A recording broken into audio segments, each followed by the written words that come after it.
तर 10 तारखेला रजिस्ट्री होती, तर त्या समोरच्या पार्टीचा मला 7 तारखेलाच फोन आला. ते तो त्यांचा जो एजंट म्हणला मला, सर एक अडचण येते म्हणे, जो सिटी सर्वेचा पेपर आहे तो काय भेटत नाही आपल्याला, आणि तो भेटल्याशिवाय रजिस्ट्री काय होत नाही, आणि त्याच्यासाठी प्रोसिजरला आपल्याला 4-5 महिने लागतात. मी त्यांना म्हणलं तुम्ही काय करा, नगर परिषदमध्ये जा म्हणलं, मी मागून येतो म्हणलं, आपण बघू परत एकदा ट्राय करू. तर मी घरी आलो, संत रामपालजी महाराजांना मी मंगलचरण घातला आणि म्हणलं हे परमात्मा, ह्या दासावर दया करा म्हणलं, जर रजिस्ट्री आज होत नाही म्हणलं तर ते पैसे तिकडे जातात म्हणलं.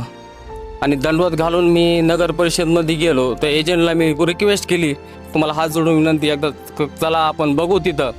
तर तिथं गेल्यानंतर ते म्हणले बघा तुम्ही एकदा. तर बघितल्यानंतर तो पेपर तिथं सापडला आणि रजिस्ट्री झाली.